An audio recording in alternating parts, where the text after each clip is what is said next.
tidak dalam nikmat Allah, maka kita akan celaka, kita akan binasa, kita akan kepayahan, kesusahan.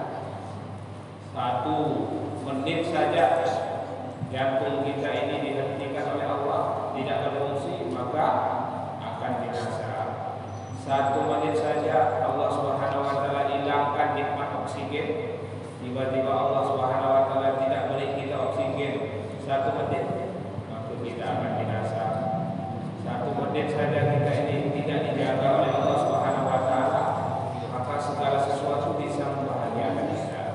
Maka selayaknya kita ini bersyukur kepada Allah, tanpa bosan-bosannya bersyukur, karena dengan syukur inilah Allah Subhanahu wa taala akan menjaga nikmat-nikmat yang ada dalam diri kita, terutama nikmat iman, nikmat Islam, nikmat diberi taufik oleh Allah untuk bisa sujud kepada Allah, nikmat diberi taufik hidayah oleh Allah untuk bisa ibadah kepada Allah, nikmat taufik hidayah daripada Allah Subhanahu wa taala, diizinkan oleh Allah untuk menyembah Allah Subhanahu wa taala, untuk datang ke rumahnya Allah Subhanahu wa taala.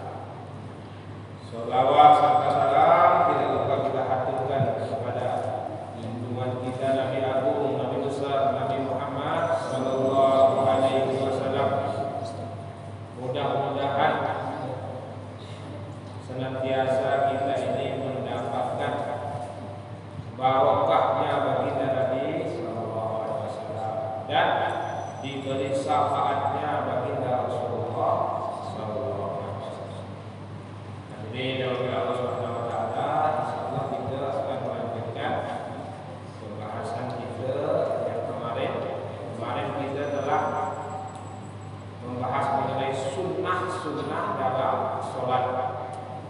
Jadi sunnah ini fungsinya untuk menyempurnakan sholat kita. Kalau wajibnya sholat, ya, itu untuk mengukur secara zahir kualitas ataupun sah atau tidaknya sholat kita. Rukun-rukun dalam sholat itu untuk mengetahui apakah sholat kita yang kita kerjakan itu sah secara zahir, ya, secara syariat sah atau tidak. Sedangkan sunnah-sunnah sholat itu untuk menambah kualitas kita, menambah kualitas sholat kita.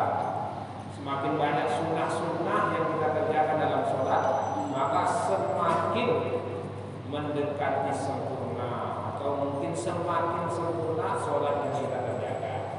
Nah, sekarang setelah kita membahas sunnah-sunnah sholat, ini perkara-perkara yang dimakruhkan dalam sholat. Makruh itu maknanya bagaimana? Sholat tetap sah, sholat tetap sah, tidak terhitung batal, namun dari segi pahala berkurang.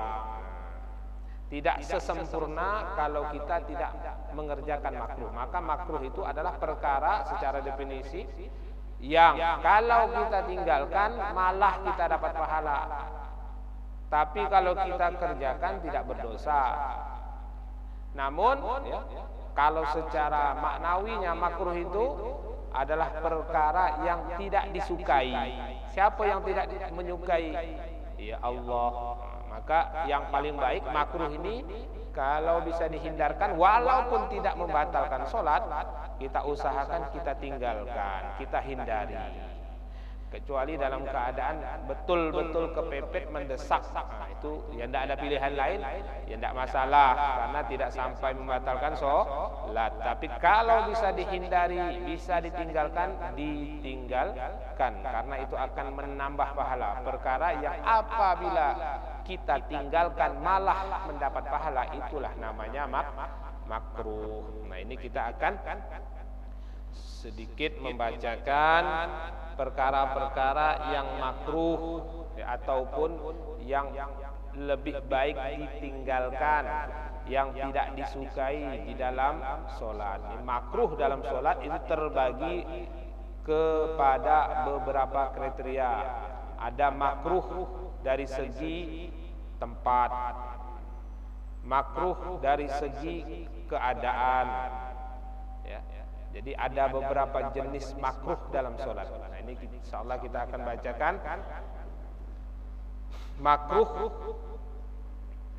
keadaan-keadaan yang makruh yang dikerjakan di dalam sholat. Makruh bermakna perkara yang lebih baik ditinggalkan. Walaupun, saya ulangi, kalau dikerjakan sholat tetap sah, namun lebih baik ditinggalkan. Jadi makruh itu bukan berarti sholatnya batal kalau dikerjakan, tetap sah, namun kalau ditinggalkan lebih baik. Apa saja makruh-makruh yang di dalam sholat yang lebih baik kita tinggalkan? Perkara-perkara yang makruh di dalam sholat kalau dikerjakan, yang pertama as-sholatu haqinan wa huwa alladhi yudafi'ul baul. Yang pertama, makruh ketika sholat dalam keadaan hakinan. Hakinan ini bahasa Arab, artinya kurang lebih menahan kencing. Jadi kalau betul-betul mau kencing, jangan sholat, kencing lo bawa sholat. Karena pasti kalau orang nahan kencing waktu sholat pasti tidak tawajuh, nah, makanya makruh. Yang kedua juga sangat membahayakan. Jadi kalau memang sudah tidak tahan mau kencing, orang dah komat, kencing dulu walaupun sudah komat. Kencing dulu bawa sholat. Karena sholat dalam keadaan menahan kencing, ya, itu hukumnya makruh. Yang pertama, yang kedua, sholatu hakiban. Apa itu hakiban? Wa huwa allazi yudafi'ul ghaid. Sholat yang kedua yang makruh dikerjakan ketika sholat, yaitu sholat sambil menahan buang air besar. Nah, jadi kalau udah kepepet, udah kebelat, ya, udah mau rasanya tidak tahan, jangan sholat. Nah, takut-takutnya malah keluar tengah sholat, pambau sembahyang. Kalau betul-betul udah sakit perut, ke WC dulu. Nah, karena sholat dengan keadaan menahan, ya, buang air besar, malah hukumnya makruh. Kemudian yang ketiga yang dimakruhkan ketika dalam sholat, as-sholatu haziqon. Sholat, apa itu haziqon? Wa huwa allazi yudafi'ur rih. Sholat sambil menahan kentut. Nah, sama, menahan kencing, menahan buang air besar, sama menahan kentut juga makruh hukumnya.